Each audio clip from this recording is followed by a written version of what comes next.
नमस्कार दोस्तों, कृषि ज्ञान में आपका स्वागत है। किसान भाइयों, आज हम बात करने जा रहे हैं गर्मी के मौसम में सबसे ज्यादा पैदावार, ज्यादा कमाई कराने वाली फसल के बारे में। किसान भाइयों जी हाँ, हम बात करने जा रहे हैं मूंग की फसल के बारे में।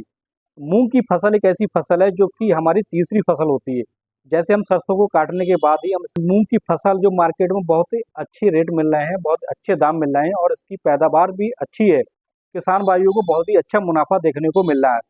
इसलिए किसान भाइयों आज आज हम बात करेंगे कि किस मिट्टी में ये मूंग की फसल की जा सकती है। मात्रा में मूंग के बीज को बोना है, इसके शुरुआती समय कब से कब तक है, जिससे हम किसान भाइयों सारी बातों पर चर्चा करेंगे। अगर आपने हमारे चैनल को सब्सक्राइब नहीं किया तो सब्सक्राइब जरूर कर लें। ग्रीष्मकालीन के समय में सबसे अच्छी पैदावार, सबसे अच्छी कमाई कराने वाली किसानों की सबसे बेहतर फसल है, जिसे हम मूंग की फसल कहते हैं। किसान भाइयों मिट्टी की हम बात करें, किस मिट्टी में हम इस फसल को कर सकते हैं। किसान भाइयों मिट्टी तीन तरह की होती है। एक तो दोमट मिट्टी होती है, चिकनी मिट्टी होती है और बालू रेतीली मिट्टी होती है, रेतालू मिट्टी होती है। इस तरीके से किसान भाइयों किसी प्रकार की मिट्टी होती है, हर प्रकार की मिट्टी में हम मूंग की फसल को कर सकते हैं। सबसे पहले हमें किसान भाइयों क्या करना है, सबसे पहले हमें किसान भाइयों अपनी जो सरसों की कटाई होने के बाद हमें सही समय पर करना है। इसका सही समय बुवाई का है 25 फरवरी से लेकर 31 मार्च तक, बिल्कुल सही समय। इस समय में अगर हम मूंग की बुवाई करते हैं तो किसी प्रकार के कीड़े फंगस लगने की समस्या कम होती है, फल फूल गिरने का खतरा जो होता है वो कम रहता है। इसीलिए किसान भाई सबसे अच्छा समय 25 फरवरी से लेकर 31 मार्च, 60 दिन की खेती है, 60 दिन की फसल है। ये बहुत अच्छी फसल है और किसान भाइयों की मनपसंद फसल है।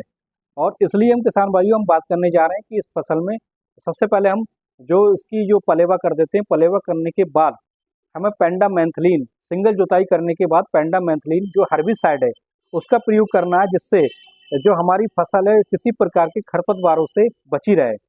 यानी जो खरपतवार उगाते हैं वो खरपतवार सभी तरह के पहले से ही नष्ट हो जाएंगे, वो जमने नहीं देगा। पेंडामेंथलिन बहुत अच्छा हर्बिसाइड है। इसके बाद किसान भाइयों हम बात करते हैं, हमें जब बोनी करना है तो उसमें कौन कौन सी खादों का चयन करना है, कौन कौन सी खादों का प्रयोग बहुत अच्छा काम करता है।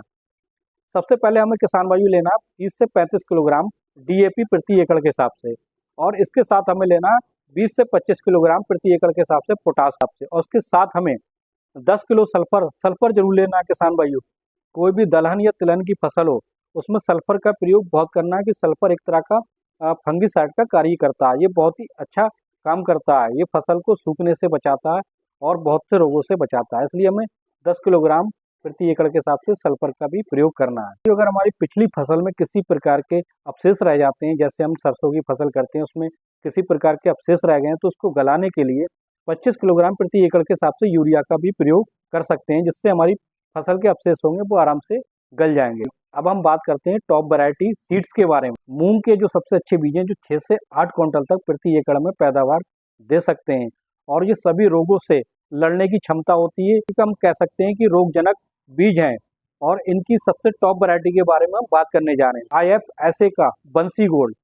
और बंसी गोल्ड जो होता है बहुत ही अच्छा वैरायटी है, नंबर 1 की वैरायटी है और किसान भाइयों को बहुत पसंद आती है और सबसे ज्यादा पैदावार देने वाली वैरायटी है।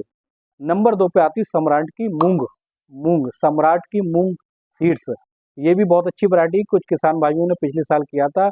इनमें रोगों से लड़ने की क्षमता होती है, बहुत अच्छी पैदावार देने वाली वैरायटी है। नंबर 3 पर आती है हार्दिक की सिका सीड्स। ये मूंग की ये भी बहुत अच्छी वैरायटी है। इसमें भी कुल मिलाकर किसान भाइयों ने पिछले साल किया था, बहुत अच्छी इसमें ग्रोथ देखने को मिली थी, बहुत अच्छी पैदावार देखने को मिली थी। आप इसका भी प्रयोग कर सकते हैं। किसान भाइयों नंबर 4 पर आती है ब्राड मूंग सीड्स।